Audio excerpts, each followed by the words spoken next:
Now, let's go back to this idea that human beings need to fulfill immortality, or that is our ultimate destiny, to fulfill immortality.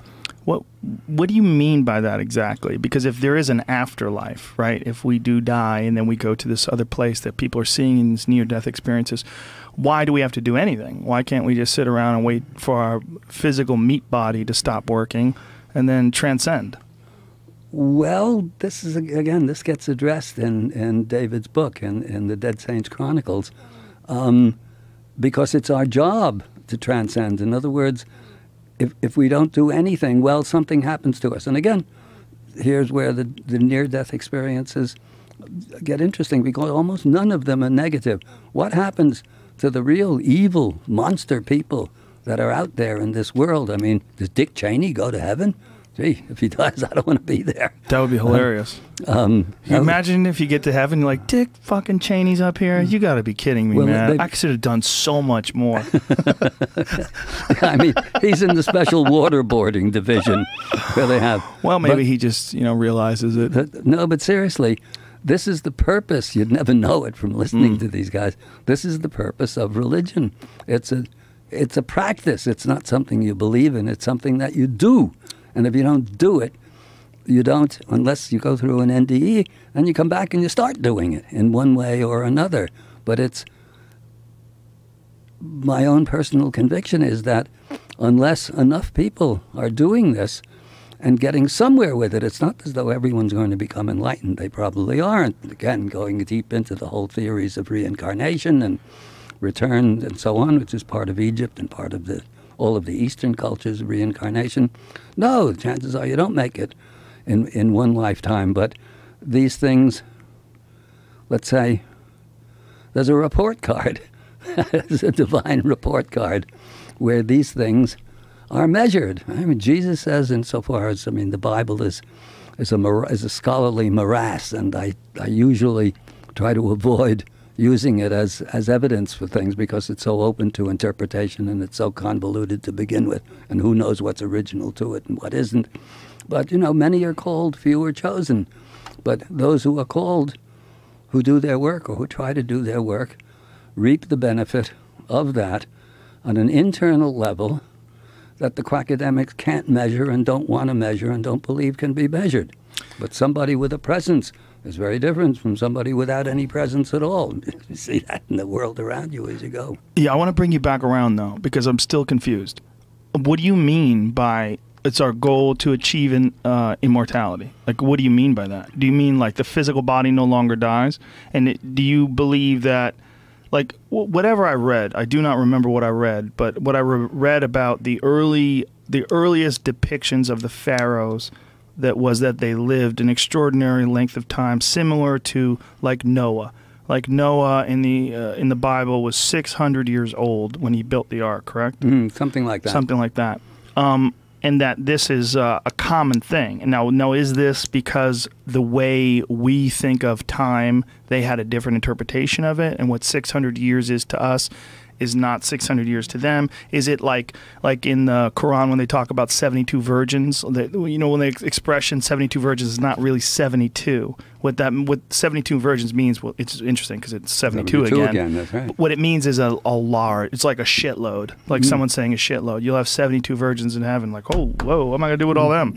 It's just a large number. It's the actual. It's not the actual number 72. It's just sort of a euphemism for a large number. That's one of the theories of all of those different strange numbers in the Bible, and I don't know any better than anyone else. As far as I know, the pharaohs lived ordinary lifespans, and of course there's no evidence, physical evidence of the pharaohs, the Necheru, when the divine rulers ruled, and the Shemsuhor when they ruled. There's none of that, and we simply don't know. The Tibetans have accounts, if you want to believe the Tibetans, and I tend to, I don't see why they should lie, of great lamas who live several hundred years and go when they choose to. I don't know, simple as that. And actually, you might say it's no more than kind of mental. It's an interesting hypothesis, like Bigfoot, but who cares? The only thing that actually counts is the inner work. And if you're doing it, you're doing it. So- and if you're not doing it, and you don't measure yourself either, as soon as you're looking for results, that's already a way of not getting them. It's a very delicate and yet profound subject. And yeah, if you go to a good Zen master, this stuff is still around. There are masters. My own focus, as you probably know, or maybe you don't, is the Gurdjieff work. Because when I came across Gurdjieff, an extraordinary character, he was the first person I'd ever encountered posthumously. He died in 1949, and I found out about his work in the 1960s. Who was as contemptuous of Western civilization as I was. The difference was that he knew how to live in it, and I didn't. And at a certain point, I figured out, particularly what you're talking about before, that my life in the trenches, good subtitle for something. I still don't understand what you mean about achieving immortality. So if you're not talking about physical immortality, you're not talking about someone living 1,000 years and plus. No, absolutely not. What are you talking about? You're talking about the ideas that they promote, transcending and moving on? I'm talking about a level of consciousness that transcends death, that the body dies, and that understanding is where you are. I mean, the drugs do that. You have these moments that with the body, you come back because you get out of the trip. Let's say it's an eternal trip, and the ancients talk about that all the time, even in their mythology, which is always taken as fanciful. Let's say in the pyramid texts, the script reads that when the pharaoh dies, and the pharaoh being, let's say, the embodiment of the realized and enlightened soul, when the pharaoh dies, his ba unites with his ka, his spirit unites with his essence, becomes a star, and travels with Ra across the sky in his boat of millions of years. And in fact, I've often wondered if the Egyptians actually knew what they were talking about, and the stars themselves are the realizations of enlightened souls. It's as good as any other explanation that they're simply balls of gas. How did that get there? That automatically, at some point, accidentally coalesce into galaxies and nebula and universes, and the whole thing goes on meaninglessly. Well, I don't think anybody thinks it's meaningless, but it is kind of fascinating that stars themselves are the only reason why people are alive. That's right. Like we are made of stardust, which is just we are indeed incredible to think that the seeds of human life and all carbon life, in fact, come from a star exploding. Like, wow. Yeah. Like everything that you see, like the sun is a seed for future life. That's right. That's bananas. Exactly. Yeah. Well, that you've answered your own question, as it were. That understanding, and I wouldn't even call it a philosophy. It's an understanding by people who understand more than we do, certainly more than I do.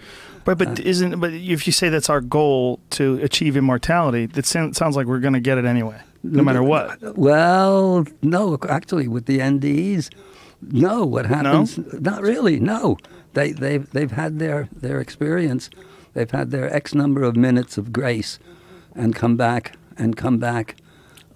transformed, and realize that they have to live their lives differently. They don't even talk about the future or anything like that. I mean, this is obviously a very big thing that not many people evidently achieve.